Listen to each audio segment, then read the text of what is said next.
Part C, problem 1. Given the following information, expected market return. Expected market return মানে এটা আপনার যেটা দেওয়া আছে এটার নাম হচ্ছে কে এম। খালি শুনেন না ভাই, একটু আমার সাথে সাথে মুখস্থ করেন। এক্সপেক্টেড মার্কেট রিটার্ন মানে হচ্ছে কে এম এর মান দেওয়া রইলো। তারপর আমাদের বললো standard deviation of market return. Standard deviation of market return এটা হচ্ছে আমাদের সিগমা এম এর মান। স্ট্যান্ডার্ড ডিভিয়েশন মানে হচ্ছে সিগমা। স্ট্যান্ডার্ড ডিভিয়েশন মানে সিগমা, আর এই মার্কেট মানে হচ্ছে এম। তাহলে সিগমা এম এর মান দেওয়া রয়েছে এই যেটা। তারপরে risk free rate of return. Risk free rate of return মানে এটা হচ্ছে আমাদের আর এফ এর মান দেওয়া রয়েছে। তারপরে বলছে কোরিলেশন কোএফিসিয়েন্ট। কোরিলেশন কোএফিসিয়েন্ট হচ্ছে আমাদের আর এর মান। কোএফিসিয়েন্ট কোরিলেশন মানে আর এর মান।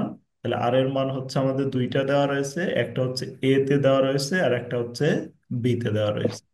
তারপরে আমাদের বলছে স্ট্যান্ডার্ড ডিভিয়েশন অফ স্টক এ।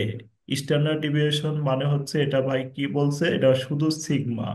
তাহলে সিগমা এর মান দেওয়া রয়েছে একটা, সিগমা বির মান দেওয়া রয়েছে একটা। তাহলে দুইটা সিগমার মান দেওয়া রয়েছে, যে একটা সিগমা এ আর একটা সিগমা বি। তাহলে আমাদের বলছে calculate the beta A and B, দুইটা স্টকেরই বিটা বের করতে বলছে। কিছুক্ষণ আগে আমরা একটা ম্যাথ করছিলাম, যদি আর এর মান দেওয়া থাকে আর স্ট্যান্ডার্ড ডিভিয়েশনের মান থাকে, তখন আমরা বিটার সূত্রটা কি ইউজ করতে বলছিলাম ভাই? যে উপরে হচ্ছে সিগমা সিগমা। ডিভাইডেড হচ্ছে সিগমা এম। উপরে হলো সিগমা, নিচে হচ্ছে সিগমা এম, হুম। আর এখানে হচ্ছে আর। তাহলে আমাদের এটা করতে হবে, কাট কাট করতে হবে। বলছে ক্যালকুলেট বিটা। তাহলে ক্যালকুলেট বিটা মানে এই যে বিটা সূত্রটা দিলাম, stock A and stock B, দুইটা স্টকের বের করতে হবে। তাহলে আমি এখানে লিখবো কি ভাই, ফর এ।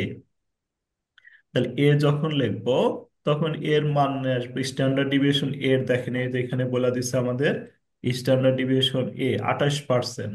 পার্সেন্টেজ তুলে দিলে এটাকে আমরা লিখতে পারি ভাই 0.28। তারপরে নিচে লিখবো market standard deviation. Market standard deviation এই যে দেখেন সিগমা এম দেওয়া রয়েছে 22। তাহলে এটাকে আমরা লিখবো হচ্ছে 0.22 গুণন আর। আর মানে হচ্ছে কোএফিসিয়েন্ট কোরিলেশন। স্টক এর রয়েছে 0.7। দেখেন তো বা এটা ক্যালকুলেশন করলে কত আসে, এটা ক্যালকুলেশন করলে কত আসে? 0.8909। 0.8909। Eight zero. Zero nine. Same ভাবে আমরা বির মান করব। তার আরো সংখ্যা আছে, বাট চারটা আচ্ছা লিখলেই চারটে হবে তো নিলেই নাকি? হবে, সমস্যা নেই। সেম ভাবে আমরা বির মান করব। বির স্ট্যান্ডার্ড ডিভিয়েশন এই যে দেখেন ভাই, বির স্ট্যান্ডার্ড ডিভিয়েশন হচ্ছে 0.35। তাহলে আমরা লিখবো হচ্ছে কত, 0.35। নিচে হচ্ছে আমাদের মার্কেট স্ট্যান্ডার্ড ডিভিয়েশন তো এই যে একটাই, তাহলে এটা এতেও লিখবো বিতেও লিখবো। তাহলে বিতে লিখলাম আমরা 0.22। আর এর মান কোএফিসিয়েন্ট কোরিলেশন এই যে এর ক্ষেত্রে ছিল 7, বির ক্ষেত্রে হলো 6। তাহলে এটা লিখবো 0.6 দিয়ে এটাও ক্যালকুলেশন করবো। করলে আমাদের দেখেন এই যে এইভাবে আমি ফাঁকা রেখে দিছি, আপনারা করবেন। বিটার সূত্রটা দিয়ে দিছি ফর এ ফর বি, আমি উত্তরটা দিয়ে দিছি, আপনারা এভাবে ক্যালকুলেশন করলে এই উত্তরটা আসবে। করতে পারবো না ভাই? জি স্যার। হুম। আচ্ছা, তারপরে আমাদের কি বলছে, calculate require rate of return. Require rate of return মানে এই যে এক্সপেক্টেড রেট অফ রিটার্ন। তাহলে এক্সপেক্টেড রেট অফ রিটার্ন এখানে যেহেতু আমাদের দুইটা স্টক রয়েছে, তাহলে একবার এ তে করবেন আর একবার বি তে করবেন। দেখেন করতে পারবো? জি স্যার। তাহলে আর কি নেক্সটে যাব নাকি এ পর্যন্ত রাখবো বলেন? আরো আধা ঘন্টা করাই নাকি? না স্যার। জি ভাই। আচ্ছা, আর একটা দুইটা করাই, পরে স্টপ দিয়ে দেবেন। দেখেন এই ম্যাথটা আমাদের খুবই গুরুত্বপূর্ণ। প্রায় সময়ই আমাদের এই ম্যাথটা এক্সামে দেখা যায়। যে প্রবলেম টুটা আমাদের এক্সামে অসংখ্য বার আইছে। এটা আপনারা সবাই একটু ভালোভাবে খেয়াল করবেন। প্রবলেম টু, প্রবলেম টু বলছে at present the risk free rate of return. তাহলে risk free rate of return মানে এটা আমাদের দেওয়া রয়েছে কি, আর এফ। তাহলে আর এফ এর মান দেওয়া রয়েছে আমাদের কত পার্সেন্ট, 12%।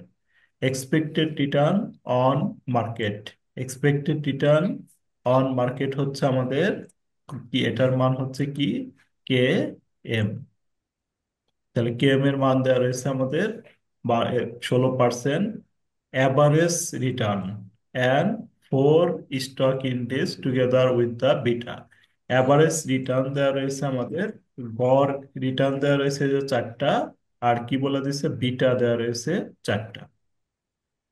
দিয়ে আমাদের বলছে on the basis of above expectation which stock overvalued and undervalued. বলছে এই যে 4টা স্টক রয়েছে, এই 4টা স্টকের মধ্যে কোনটা ওভার ভ্যালুড হবে, কোনটা আন্ডার ভ্যালুড হবে। এই ওভার ভ্যালুড এবং আন্ডার ভ্যালুড এইটা নির্ণয় করার জন্য আপনাকে প্রথম কাজ হচ্ছে 4টা স্টকের এক্সপেক্টেড রেট অফ রিটার্ন নির্ণয় করতে হবে। 4টে স্টকের প্রথমে কাজ হচ্ছে আমরা stock expected rate of return নির্ণয় করব। তাহলে এক্সপেক্টেড রেট অফ রিটার্ন কিভাবে নির্ণয় করব, দেখেন।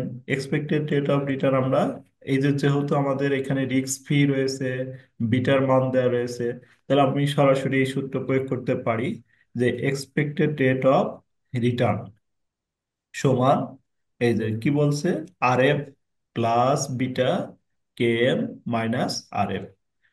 এই লিখে এখানে লিখলাম হচ্ছে ফর এ। তাহলে ফর এ, এফ হচ্ছে যে আর এফ হচ্ছে আমাদের এই যে এখানে দেওয়া রয়েছে 12%। এটা কি পার্সেন্টেজ থেকে যদি আমরা কনভার্ট করে সারাই, 12% মানে 12কে 100 দ্বারা ভাগ করলে 0.12। তারপরে বিটা, এ লিখছি, এর বিটাটা লিখলাম, এর বিটাটা আছে আমাদের 1.35 কে এম। মান দেওয়া হয়েছিল 16%, তাহলে আমরা এটাকে পার্সেন্টেজ তুলে দেবো 100 দ্বারা ভাগ করে, তাহলে আমাদের হবে 0.16। আর এফ, তাহলে আর এফ হচ্ছে আমাদের 12% দেওয়া রয়েছে, তাহলে আমরা এখানে লিখবো 0.12। তারপরে কি করব, এটা যা আছে তাই, এটার থেকে এটা বাদ দিব, বাদ দিয়ে 1.3 দিয়ে গুণন দিলে আমাদের এটা আসবে। তারপরে কি করব, এই দুইটা যোগ করব, যোগ করলে এটা আসবে। এই এক্সপেক্টেড রেট অফ রিটার্ন হচ্ছে আমাদের পার্সেন্টেন্সে কনভার্ট করতে হবে। পার্সেন্টেন্সে কনভার্ট করার জন্য এই যে যে মানটা আমার এখানে বের হলো, একে 100 দ্বারা গুণন দিলে এই পার্সেন্টেজটা চলে আসবে। তাহলে আমাদের সেম কাজ করতে হবে কি, ফর বি। বিতে দেখেন আর এফ এর মান কিন্তু চেঞ্জ নাই, আর এফ এর মানও চেঞ্জ নাই, কে এম এর মানও চেঞ্জ নাই, আর এফ এর মানও সেম। শুধু কিসের মান চেঞ্জ করবেন, এর সময় বিটা। বিটার মান হবে এই যে এটা, বির সময় বিটার মান হবে এটা, সির সময় বিটার মান হবে এটা, ডির সময় বিটার মান হবে এটা। শুধু বিটার মানটা চেঞ্জ করে দিয়ে দিয়ে আমাদের এ তে করতে হবে, বি তে, সি তে, ডি তে। আমরা কি এই 4টা করতে পারবো বলেন? জি স্যার। আপনারা কি বুঝতে পারছেন, না আরো দু একটা বুঝাবো, বলো মাসুদা। জি স্যার পারবো। আচ্ছা, তাহলে আমরা 4টা মান আগে বের করব। 4টা মান বের করার পর আমরা হচ্ছে কি করব, এই যে একটা টেবিলে আসবো, স্টক 4টা, একটা হলো এ, একটা বি, একটা সি, একটা D. Average return, average return হচ্ছে আমাদের কোশ্চেনে দেওয়া ছিল। এভারেজ রিটার্ন হচ্ছে, দেখো এই যে কোশ্চেনে দেওয়া রয়েছে, এভারেজ রিটার্ন এখান থেকে জাস্ট কপি করবা, 18, 15, 16, 20। তাহলে এভারেজ রিটার্নটা এখানে বসে দিবা, 18, 16, 15, 16, 20। অ্যাকচুয়াল রিটার্ন, অ্যাকচুয়াল রিটার্ন মানে আমরা যেটা বের করছি, দেখো এর বের করছি কত, এর বের করছি কত, সতেরো সতেরো পয়েন্ট সতেরো। চল্লিশ চল্লিশ। তাহলে এতে না বসাইছি এই যে 17.40। বিট বের করছি কত, 15.40, তাহলে বিতে না বসাইছি 15.40। সিট বের করছি 16.80, 16.80, অর্থাৎ এ বি সি ডি তে যা বের করছি ওইগুলো হচ্ছে আমাদের অ্যাকচুয়াল রিটার্ন। তাহলে এই যে এই stock A B C D 4টা লিখলাম, এটার মানও কোশ্চেনে দেওয়া ছিল লিখলাম, আর এটার মান হচ্ছে 4টা, আমরা বের করছি, এটা লিখলাম। এখন আমাদের এইটার থেকে এটা বাদ দিতে হবে। দেখেন, এভারেজ রিটার্ন থেকে আমরা অ্যাকচুয়াল রিটার্নটা বিয়োগ করব। 18 থেকে 17.40 বিয়োগ করেন। 18 মাইনাস 17.40, তাহলে আমাদের ভাই দেখেন এই যেটা আসবে। আসবে না? জি স্যার। তারপরে কি করবেন? 15 থেকে 15.40 বিয়োগ করেন। 15 থেকে 15.40 যদি বিয়োগ করি, তাহলে নেগেটিভ মান চলে আসবে, এই যে নেগেটিভ 0.40। আবার 16 থেকে 16.80 এটা বিয়োগ করেন, এটাও নেগেটিভ আসবে, নেগেটিভ লিখলাম। তারপর 20 থেকে 19 বাদ দেন, এটা পজিটিভ আসবে। অর্থাৎ বাদ দেওয়ার পর এটা থেকে এটা বাদ দিবেন। বাদ দেওয়ার পর যদি আমার পজিটিভ আসে, পজিটিভে লিখবেন। নেগেটিভে আসলে নেগেটিভে লিখবেন। আমাদের এতটুকু দরকার নাই, আমরা এই যে এখানে একটু বুঝি, দেখেন এখানে আমার বলছে অ্যাকচুয়াল রিটার্ন আর হচ্ছে অ্যাভারেজ রিটার্ন, দুইটা মানের দরকার। একটা হচ্ছে অ্যাকচুয়াল অ্যাভারেজ, আর একটা হচ্ছে এই যে অ্যাকচুয়াল রিটার্ন। তাহলে এখানে কি বলছে? দেখেন, অ্যাকচুয়াল রিটার্ন কম হলে, অ্যাকচুয়াল রিটার্ন কম হলে কি হবে ভাই?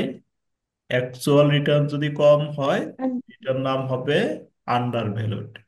অ্যাকচুয়াল রিটার্ন যদি বেশি হয়, তাহলে হবে ওভার ভ্যালুড। এই দুইটা শব্দ, আমরা এই শব্দটা একটু মনে রাখবো।